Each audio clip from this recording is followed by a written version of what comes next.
Bonjour à tous. Le président de la République, Alassane Ouattara, s'est entretenu hier avec le président de la Confédération africaine de football, CAF, Patrice Motsepe. L'entretien a permis de faire le point des préparatifs de la 34e édition de la Coupe d'Afrique des Nations, CAN 2023, qui se tiendra en Côte d'Ivoire. Le point de Mama Traoré.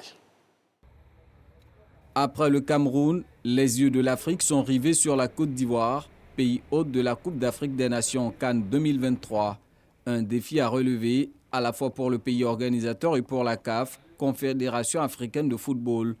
Voilà qui justifie en moins d'un an cette deuxième visite en terre ivoirienne de Patrice Motsepe, le président de l'Organisation continentale du football.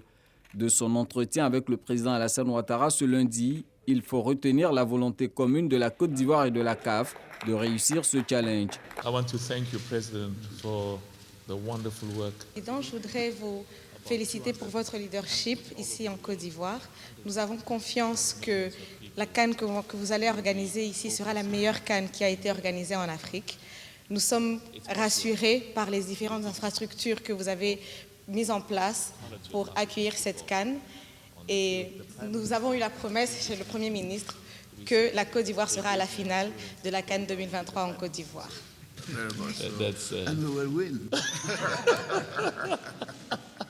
Cette 34e édition de la CAN sera la deuxième de l'histoire organisée par la Côte d'Ivoire après celle de 1984. L'événement se tiendra à partir de juin 2023 dans 5 villes, à savoir Abidjan, Yamoussoukro, Bouaké, San Pedro et Korogo. Souleymane Diarra sur le terrain, le ministre du Commerce et de l'Industrie s'est rendu dans des espaces commerciaux pour vérifier l'application des mesures prises par le gouvernement. Lansine Bakayoko nous en parle. À travers cette tournée, le ministre en charge du Commerce et de l'Industrie prend lui-même le commandement des opérations de contrôle des prix sur le marché.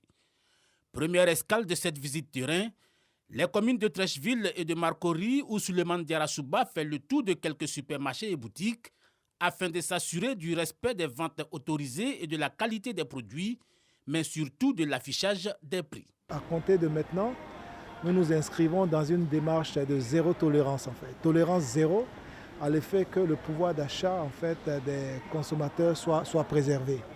Donc je compte sur la vigilance des acteurs, des consommateurs et également sur l'accompagnement des commerçants.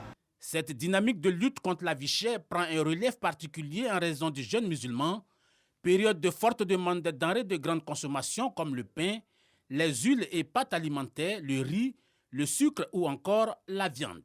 Renforcer la surveillance des marchés par l'affichage, mais également veiller à la disponibilité des produits et des stocks. Résultat des vérifications, pas de panique. Les circuits commerciaux déblayés, les approvisionnements seront assurés. Par moment, nous avons pour certains produits des stocks qui sont disponibles sur 30 jours et pour d'autres produits jusqu'à 3 mois ou à 6 mois selon les cas et selon les références. Tout ceci pour dire aux populations ivoiriennes, surtout dans cette période de grande consommation, qu'il n'y a pas de risque de pénurie sur les produits de grande consommation parce que nos magasins sont bien achalandés. Au cours du Conseil des ministres du 9 mars 2022, le gouvernement a adopté 9 mesures destinées à préserver le pouvoir d'achat des populations. Il s'agit entre autres du plafonnement des prix de certains produits de grande consommation et de l'instauration du principe de l'information préalable avant toute augmentation. Et dans la lutte contre la vie chère, cette structure qui apporte également son expertise, le Laboratoire national d'essais de qualité de météorologie et d'analystes à travers ces journées de compétences, journées placées sur le thème « La promotion de la qualité et de la protection du consommateur ». Quel défi pour le LANEMA? Les détails de Cheikh Koné. La promotion de la qualité et la protection du consommateur, quel défi pour le LANEMA? C'est le thème qui a sanctionné ces premières journées du Laboratoire national pour son exercice 2022. L'objectif est clair, présenter son savoir-faire aux industriels ainsi qu'au Conseil national des consommateurs.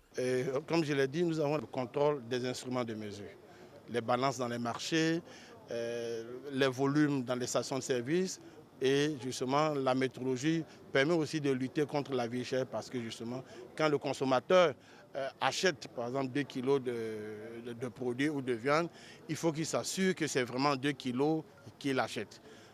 Nous avons le département d'analyse, comme je viens de le dire également, c'est le contrôle des analyses, c'est le contrôle des produits, s'assurer que ces produits-là respectent les normes de qualité. Replacer le consommateur au cœur de la politique de qualité, c'est le vœu émis par l'organisme en charge des droits des consommateurs. Qui parle de vie chère, lutte contre la vie chère, parle aussi de produits de qualité, de lutte contre la contrefaçon, d'où le rôle de l'ANEMA et c'est vraiment, cette initiative est vraiment à féliciter. Le gouvernement du Premier ministre Patrick Achi mène une lutte sans précédent contre la cherté de la vie. Le LANEMA a un rôle déterminant à jouer. Il devra donc prendre toute sa place, a fait savoir le représentant du ministre du Commerce et de l'Industrie.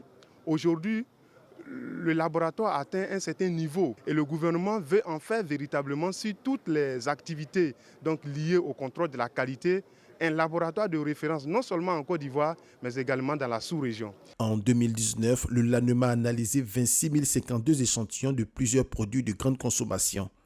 Un record encore jamais égalé par un laboratoire public national en Côte d'Ivoire. Très bon début de journée à toutes et à tous. On se retrouve à 7h.